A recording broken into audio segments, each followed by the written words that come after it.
Subscribe to our channel by clicking the subscribe button. Click the bell button and enjoy the latest uploads from our channel.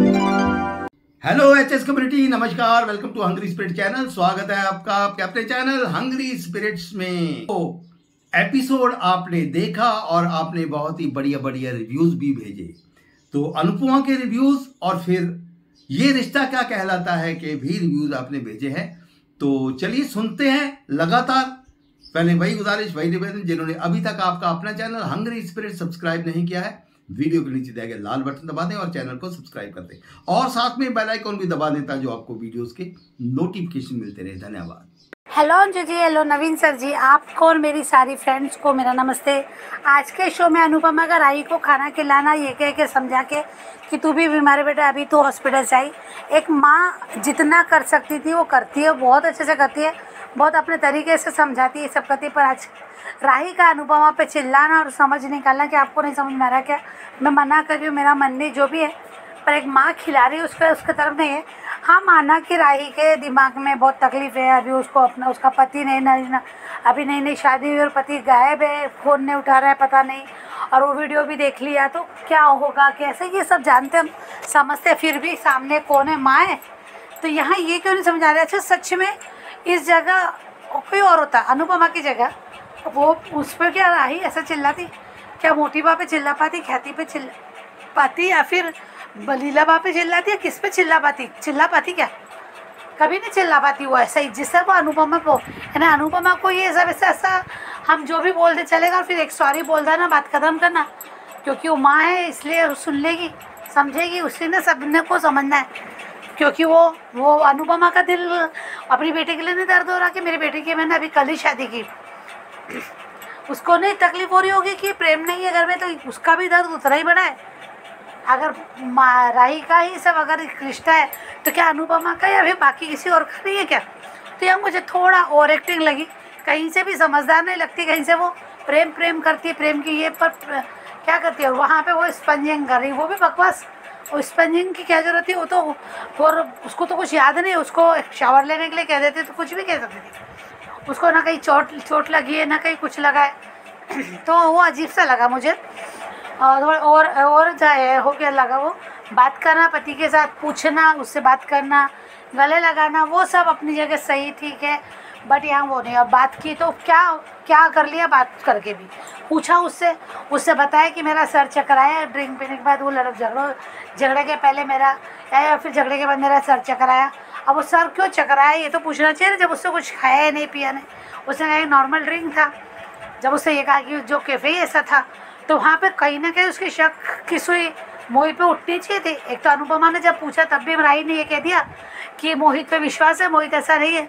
अरे क्या विश्वास है, क्या तुम्हारा दोस्त है, क्या तुम उसे सालों से जान रही हो, बस एक रास्ते चलते और उसने उसको बचाया, अरे थैंक यू, और उसकी हेल्प कर देते, उसको एक होटल दे देते जहाँ भी उसको कुछ भी कर सकते थे।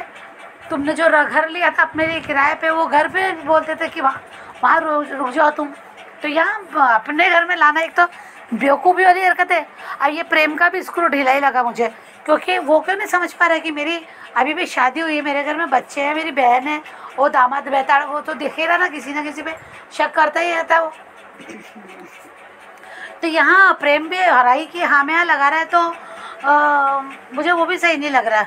वो भी सोच सकता था कि मुझे मोहित ने अकेला क्यों छोड़ दिया, क्यों मैं रह गया अकेला, क्यों मोहित मेरे पीछे नहीं आया, क्योंकि बड़ी बात करता है ना वो, उसने उसकी जान बचे, उसको घर में शरण दी, उसके घर में उसको काम मिला, सब मिला, तो क्यों मोहित उसके पीछे नहीं गया, क्या उसकी हालत उसको पता नहीं थी क्या, ये सोच सकता है कि उसको कुछ याद नहीं, वो चकरा रहा है ये कर रहा है, तो क्या उसको जब कुछ याद नहीं आ रहा है तो फिर मोहित उसको अकेला छोड़ के घर कैसे आ गया, क्यों मोहित ने बात उसकी मान ली, क्यों मेरी बात मान ली, क्यों मुझे अकेला छोड़ा, क्यों प्रेम का भी, खैर प्रेम को टाइम नहीं मिला, पुलिस से आ गई है तो अब आना चाहिए और अब पूछना चाहिए।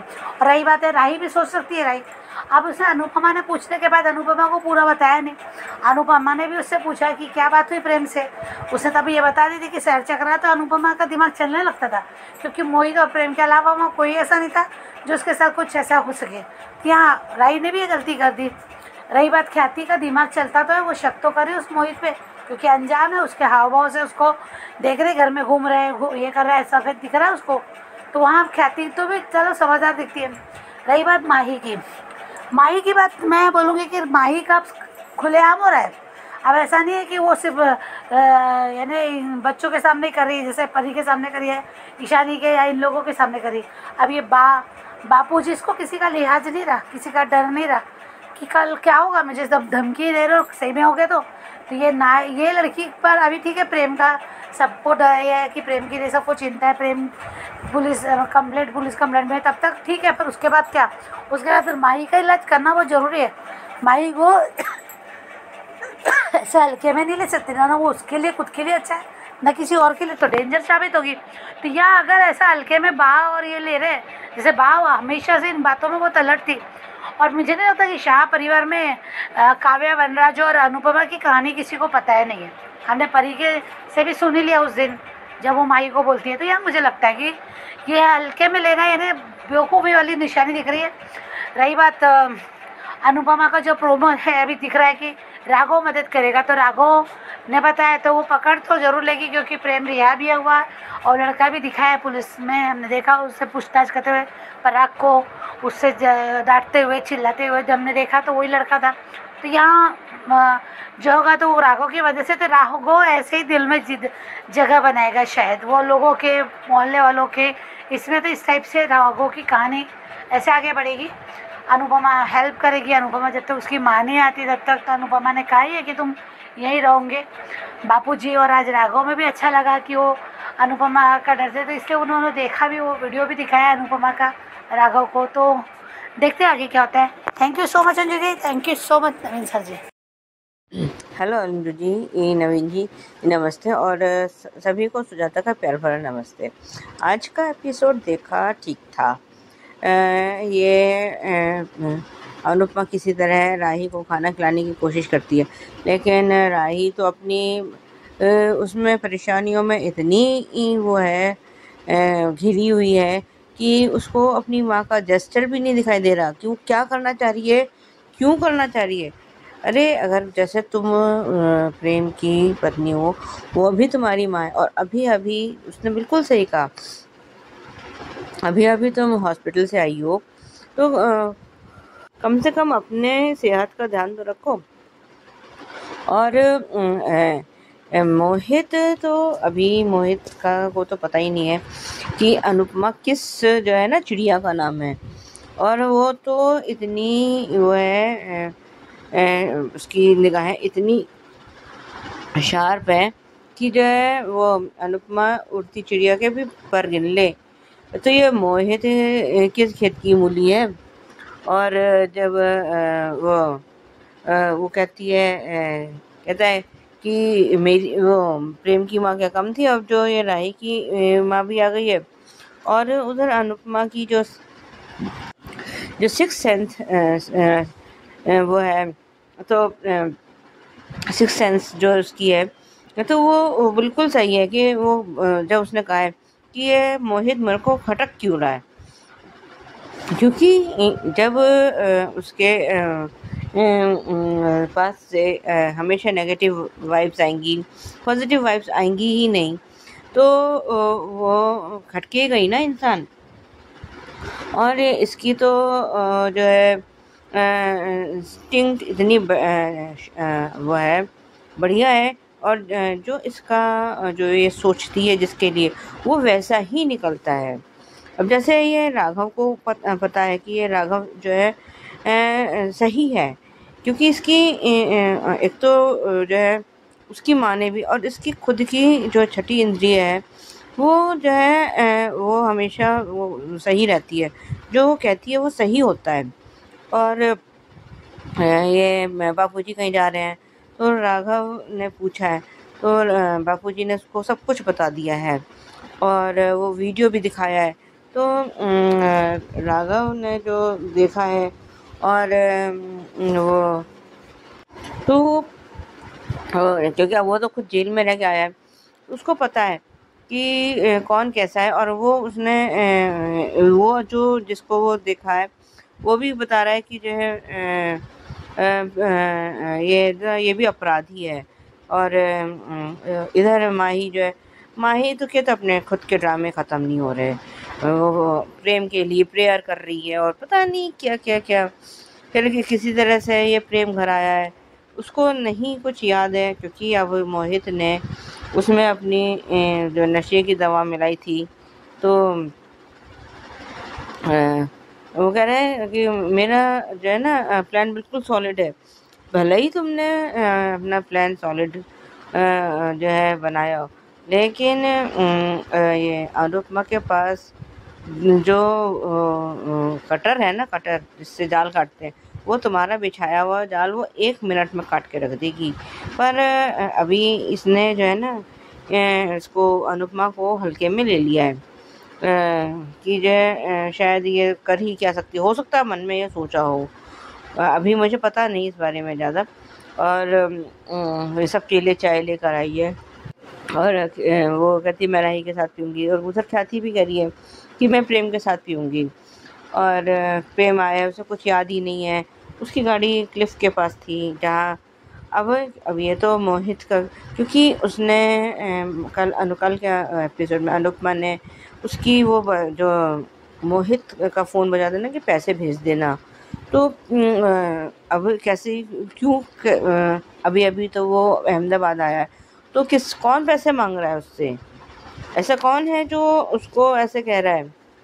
और जिस तरह उसके बाद जिस तरह से उसके हाव भाव बदले थे मोहित के, अनुपमा के ने जब ये सब नोटिस किया है, तो वो अनुपमा 1 और 1 11 नहीं बनाती, वो 1 और 1 करके 111 बना लेती है। ये अभी ना तो कोठारियों को ये बात पता चली है ना पता है, और मोहित तो अभी नया फ़ायदा हुआ है उसमें। और वो उसको लेकिन राही और उसका प्रेम के सीन तो हमें बिल्कुल भी पसंद नहीं आते, बिल्कुल भी अपीलिंग नहीं है। जो केमिस्ट्री, जो चीज़ ये मान की उसमें थी, ये राही और प्रेम की उसमें हरगिज़ भी नहीं है। मेकर्स जो है इससे अच्छी तो पुरानी वाली जो वो राही थी वो ज़्यादा बेटर थी। अब जो है ये तो इनका जो है चैनल का फैसला है, तो उसमें हम कर भी क्या सकते हैं। और ये राही वो शर्ट को लेकर जा रही है और मोटी बहन ने उससे वो ले ली है। और ये प्रीकप में हमें दिखाया गया है कि राघव ने उसको अनुपमा को सब कुछ बता दिया है, वो जो तिवारी है या जो भी कोई है, और छुप के उसने देखा भी है और शायद फ़ोटो भी खींच ली है। और उधर वो कोई हेलमेट तो में जा रहा है, तो उसने वो पत्थर मारा है बाइक में और वो बाइक समेत गिर गया। तो किसी ने आके अब उस हेलमेट वाले का वो चेहरा वो देख नहीं पाई है। आज के लिए भी बस इतना ही, धन्यवाद। नमस्ते अंजलि राम जी, मैं सुचि रवि अनुपमा के लिए। ये मुझे समझ में नहीं आता, ये मोहित का वो सिलसिला, वो कनेक्शन नहीं होता जो ऊपर नीचे स्टेटमेंट बदलता रहता है, या कुछ उनका वो अलग सा इनकंसिस्टेंट स्टेटमेंट। और सिर्फ उसमें मुझे उसने को पता चलना चाहिए, बता देना चाहिए कि जूस में कुछ था। जब आप उसको चक्कर आए दैट मीन्स मतलब उसको जूस में कुछ मिला हुआ है, जैसे नींद की गोली या पता नहीं, जो आप होश नहीं होते। और जब क्लिफ में दैट मीन्स मोहित ने उसका ड्राइव किया होगा। ये तो झूठ बोल रहा है, वेरी एविडेंट। ये क्यों नहीं पता चल जाता है कि मोहित ने कुछ किया है? अभी अनुपमा के रडार में आ चुका है और एक बार राघव पता चल जाता है, कौन आंखों में पता चलता है, उनका हाथ भाव पता चल जाता है। उसमें ये भी है, पता चल गया कि जो बाबूजी की उसने बताया कि पता चल गया कि आंख में पता चलता है ना, हाव भाव से पता चलता है, उनका मैनरिज्म से पता चल जाता है, कि उसी से पता चलता है। और उसने अभी जब उसने बताया कि अनुपमा को ये सही बात कहा ने, आप नवीन जी ने भी कहा है कि देखो जी, ये दोनों मेहनत किया है, एंड तभी ये पता चल गया कि मोहित का क्या धरा है। अभी तो मोहित कैसे हो सकता है, पर मोहित अनुपमा के रडार में आ चुका है तो जरूर बाल की खाल निकाल देगी। और तीसरी बात, ये मुझे समझ में नहीं आता, ये माँ ही तो पागल है। उसको तो मेंटल स्टेट, मतलब मेंटल जो होता है ना, जो ट्रीटमेंट के लिए उनका वहां पर भेजना चाहिए, और उसके माँ पे भेजना चाहिए। ये पूरा फैमिली को पता चल जाए वो कैसी है। वो क्यों चुपचाप बैठ रहे हैं, क्यों नहीं भेज देते? मुझे ये समझ में नहीं आता। और चौथी बात, परी ने ठीक बताया, और ये मोटी बात क्यों हमेशा एविडेंस को निकाल देगी? देखो, अगर इससे पता चल जाता है किसी और का खून है, क्योंकि डीएनए टेस्टिंग सब कुछ पता चलता है, तो क्यों नहीं? क्योंकि इसमें बाकी का क्या वो पता नहीं चलता कि प्रेम को ठीक होने में, या आई मीन जो वो तो बेकसूर है, सो वो तो उसको प्रूव होना चाहिए ना, ताकि वो किसी भी तरह उसको परेशान न होना पड़े, क्योंकि वो बेकसूर है। तो प्रूफ तो करना पड़ेगा ना, एविडेंस के साथ जो भी प्रूव करना चाहिए। ये समझते क्यों नहीं? हाँ, ये मोहित उसको उनके मोटिवा को उसके खिलाफ भड़काने के लिए, और क्या हो सकता है? पर ये कच्चा चिट्टा मोहित भी कर सकता है, गौतम भी कर सकता है, ये दोनों के हो सकता है। गौतम जल्दी पकड़ना चाहिए। ये क्यों प्रार्थना और फिर से चुपचाप बैठी, मुझे समझ में नहीं आता। ये बाल की खाल निकालना चाहिए, और जल्दी अनुपम करेगी और दोनों का पर्दाफाश करेगी। पर ये मुझे लगता है कि प्रार्थना को ही अपनी लड़ाई लड़ना चाहिए, वो खुद ही वो कर देगी, और मोहित का अनुपमा करेगी। तपार पता और राघव की वजह से, but in between Raghav jail जा सकता है, क्योंकि उसने अनजाने में जो राही के साथ किया वो गलत किया था। पर उसको समझने के लिए वो और अनुपमा गएगी। हाँ, सब चांस को तो वैसे भी मौका मिलेगा बताने के लिए, उसको उनको काम धन नहीं है, साथ नहीं देना है, बस मौका मिलना चाहिए उनको, तो यही काम है। अभी आगे देखते हैं। पर मुझे मोटी माँ के इंटेंशंस ठीक नहीं लग रहे, पता नहीं क्यों। वो टिंकू से प्यार करती है, फिर भी बेकसूर प्रूव तो करना पड़ेगी, वो क्यों ऐसे निकाल के फेंक रही, मुझे समझ में नहीं आ रहा। सिर्फ पैसों से सब कुछ नहीं चलता, हर चीज पैसों से नहीं चलता, ये प्लान्ड है। देखो त्रिपाठी जैसे वो मोहित, ये उसके अंकल है, वो कहने की अंकल है, ये जिस तरह वो बता रहे वो अंकल है, उसका मामा है। मुझे ये समझ में नहीं आ रहा ख्याति को क्यों नहीं पहचाना है मुझे। This is really surprising. दाल में कुछ काला है जरूर। देखते हैं आगे क्या होता है। हेलो अंजू मैम, नवीन सर, मैं अंजू मिस्त्री। आज का एपिसोड इंटरेस्टिंग के साथ साथ पैनिक और कहीं कहीं पीसफुल भी था। राही की तड़प चेहरे पे दिखी, अनुपमा की छोटी सी सुहागन पे कविता अच्छी लगी, लेकिन अनुपमा से बदतमीजी करने में राही कहीं पीछे नहीं थी। अनुपमा के दिल को धक्का लगा राही की बदतमीजी पे, उसके चेहरे पे साफ दिखता है। प्रेम के साथ गलत, लेकिन पराग और बाकी के साथ बिल्कुल सही। कहते हैं ना, कर्मा रिटर्न। ख्याति और अनुपमा का सूखा गला प्रेम और राही के साथ ही आने के बाद ही सुकून से प्यास बुझेगी, ये कहना ये भी अच्छा लगा। दोनों में माएँ दिखी, प्रेम, राही, अनुपमा, ख्याति। अंश के साथ गलत हुआ, लेकिन अनिल, पराग और मोटिवा के साथ बिल्कुल सही हुआ। देखो वो कहावत है ना, करे कोई और भरे कोई। कोठारी इसके पाप की वजह से प्रेम की इज्जत पे बनाई, कपड़े उतर गए दुनिया में भी और घर में भी, बेचारा शेम हो गया। ये राही को भी अक्ल नहीं है, कमरे में ले जाकर चेक कर लेती। इतना क्या लिपटम झिपटी सबके सामने प्रेम प्रेम प्रेम प्रेम प्रेम प्रेम।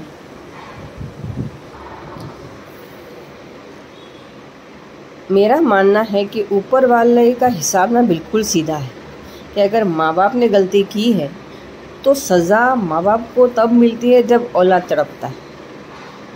ये सीधा सा हिसाब है उनका कि औलाद का दर्द माँ बाप को ना चैन से जीने देता है ना मरने देता है। अब ये पराग और मोटिबा के कर्म कह लो या राघव की माँ की बद्दुआ, सब एक ही है। अभी जिसको जो समझना है समझे। मुझे समझ नहीं आता कि राही अब तक क्यों चुप है। वो फ़ोटो पे इंक मारने वाली बात, क्यों नहीं बताई? ये सारी कड़ियाँ जोड़ के तो सारी चींटी भी जगह पे पहुंच जाती है, ये गधी कहीं नहीं पहुंची। तू नहीं बोल सकती, अनुपमा को बता दे, वो पहुंच जाएगी, वो भी राजधानी एक्सप्रेस के स्पीड से। तो ये ना बेवकूफ़ की बेवकूफ़ी रहेगी, सिर्फ चिल्लाना आता है प्रेम प्रेम करके, नॉनसेंस। मोहल्ले वाले कितने कमीने हैं ना, कैसी चीप हरकतें और चेहरे पे एक्सप्रेशन लेके अंदर एक दूसरे को इशारा कर चलो अंदर जाके मजे ही लेते हैं। थोड़े दिनों पहले की बात है कि उसी पराग कोठारी के साथ फ़ोटो खींचने के लिए मरे जा रहे थे, सेल्फी लेने के लिए। आज पराग का बेटा फंसा है जो चुटकियाँ ले रहे हैं कि हम तो कितने शरीफ है, पराग कोठारी होगा अरबपति, हम तो उससे भी अच्छे हैं। और बा उठी थप्पड़ मारने, ये भी अच्छा लगा। लेकिन अगर बाकी जगह मैं होती ना तो मैं ये कहती कि भगवान से मैं प्रार्थना करूँगी कि जैसे दिन भगवान ने हमें दिखाया ना वैसे आपको भी दिखाए, ताकि हम भी अफसोस करने आ पाए। भगवान करे कि आपके घर में भी ये दिन जल्दी देखने मिले। ऐसे में मोहल्ले वालों के लिए प्रार्थना करूँगी, पक्का मज़ा आता। ये माँ ही आउट ऑफ कंट्रोल हो गई है, राही को मनहूस कह रही है। माही को ना मनहूसियत किसे कहते हैं उस पर ऐसे लिखना चाहिए। राही तो बहुत किस्मत वाली है, राही को अनुपमा अनुज का प्यार मिला, वो भी आज तक कर रहे हैं, जान से भी ज़्यादा। श्रुति ने भी माँ का प्यार दिया, माया ने भी माँ का प्यार दिया। और माही के साथ क्या हुआ? माही की अपनी सगी माँ उसे छोड़ के चली गई। जो बायोलॉजिकल फादर है उसने नहीं अपनाया, और सौतेले बाप ने तो पास भी नहीं फटकने दिया। हाँ, एक आध बार ठीक है, होली के दिन आया था, लेकिन आज तक दूसरों के रहमो करम पर टिक रही है। लेकिन जिसके घर में रह रही है उसी की बेटी को मनहूस कह रही है, कमीनी। गौतम खड़े खड़े बहुत खुश हो रहा है। उसने मोहित को देखा और मन ही मन ऐसा खुश हुआ कि जो मैं सालों में नहीं कर पाया इस कमीने ने 2 दिन में कर दिया। कोठारी इसकी दुनिया उलट पुलट कर दी। प्री कैप ज़बरदस्त था। राघव ने अनुपमा की हेल्प की कि आशीष त्रिपाठी और अनुपमा के पीछे गई। नहीं, अनुपमा आशीष त्रिपाठी और उसके बाप के पीछे गई। मोहित का और क्या कहूँ इंटरोगेशन कोठारी हाउस में। अब आएगा मज़ा। अनुपमा एक फ़ोटो खिंचाएगी तो कैसे बोलेगी? Anupama James bond. एक बात और बोलूँ क्या? पहले जब मैं सीरियल देखती थी ना तो मैं कोई सीन भूलती नहीं थी, लेकिन अपडेट देना है ना तो मुझे ऑन द स्पॉट दोबारा सीन देखना पड़ता है। ये हो गई अनुपमा की हालत। मैं आधे घंटे में एपिसोड भूल जाती हूँ, बताओ क्या करूँ? अब थोड़ी सी CID गिरी और जेम्स बॉन्ड गिरी देखने मिलेगी, थोड़ा सा माइंड अनु की रसोई से बाहर आएगा, मैं थोड़ा दम भर के सांस ले लूँ, अच्छा लग रहा है मुझे। अच्छा, फैमिली थोड़ी सी दिखी, लेकिन कल बहुत ज़्यादा दिखेगी। मैंने BTS देखा है, माही का मिठाइयाँ बांट रही है उछल कूद करके कि मेरा प्रेम आ गया। नॉनसेंस। इसको ना तबीयत से धुलाई करने की ज़रूरत है। इसे मेरे जैसी माँ मिलनी चाहिए। ये हमारा थोड़ी कम थोड़ी हूँ। चलिए कल मिलते हैं, बाय बाय। जीना जी, मैं सोच रही ये रिश्ता क्या कहलाता के लिए, क्या यार इतना दुख। जो ब्लास्ट के जो भी, मुझे हैरत होती है कितना ही कैसे नहीं पता चलता, क्योंकि गैस का स्मेल बहुत स्ट्रांग होते हैं। आपने सही कहा अंजू जी, मुझे हैरत होती है कैसे नहीं होता। ये तो पूरा सीन है। मुझे एक बात की सही कहा कि अगर शिव, क्योंकि इसने ज़िंदगी पूरी जी दी ही, विद्या जी पूरे परिवार के साथ सब होते, तो शिवाना की बजाय विद्या होती तो बात अलग थी, क्योंकि एटलीस्ट कम से कम विद्या को मतलब शिवानी जी पूरे परिवार के साथ उसके रिकग्नाइज मिलते, उसके नाम जोड़ा जाता, उसके फैमिली के साथ प्यार और अपनापन सब मिल जाता, क्योंकि उसने आधी सी जिंदगी तो अकेले में जी थी, पति और बच्चे के बिना। वो भी कुछ साल तक, बच्चे होने के बाद कुछ साल तक वो चलेगी बिकॉज एक्सीडेंट की वजह से, और दादी साहब के क्या दरा तो सबको पता है। बहुत दुख की बात है कि इसने आधे से सिर्फ प्यार पर बहुत अच्छी खूबसूरत की किरदार इसने शिवानी जी ने निभाया है। तो शिवानी तो मिल जाने चाहिए उसको हक और प्यार अपनापन सब मिलने के बाद। और अबीरा को दादी साहब पता नहीं क्या, मुझे एक पैसे पे उसके भरोसा नहीं है। क्योंकि बार बार बच्चों को क्या करोगे, बच्चों को अगर ये कुछ खिचड़ी पक रही है नहीं, अभी भी सुधर नहीं जाए फिर कोई फायदा नहीं है। सो देखते हैं अभी क्या होने वाला है। बट उसको एक और सुनने में आया कि अरमान का काम पेंगे, तो क्योंकि रोहित और शिवानी जी का जो अंतिम संस्कार करना है, तो बहुत मुश्किल, इट्स वेरी वेरी टफ, बहुत मुश्किल समय है। हम कोई अंदाजा भी नहीं लगा सकते कितना मुश्किल है उस टाइम में। पता नहीं, देखेंगे आगे क्या होता है। पर बार बार क्यों वो बच्चे के सामने, समझती हूँ वो भी जब हम रोते रोते हो तो वो भी बच्चे भी रोता है, वो असर पड़ता है। पर जिंदगियां भी बदलना आसान नहीं होती। कैसे आप बच्चे को मार सकते हैं? मैं तो सोच भी नहीं सकती। मुझे जुलकर रो रो के बोल रही थी, पर जीवन बहुत मुश्किल होगा। पर मुझे पता नहीं क्यों मुझे दादी साहब पे एक पैसे पे उस पर उनका विश्वास नहीं है। वो नहीं गिरेगी, नहीं गिरेगी। वो बच्चों को पैदा करके वो बड़ा करेंगे। अरमान है, टूही है, अभी अबीरा भी है। देखते हैं आगे क्या होता है, देखते हैं। तो दोस्तों कैसे लगे ये रिव्यूज और कैसा लगा आज का एपिसोड, कमेंट करके बताइएगा। देखते रहिए चैनल हंग्री स्पिरिट्स। धन्यवाद। Subscribe to our channel by clicking the subscribe button. Click the bell button and enjoy the latest uploads from our channel.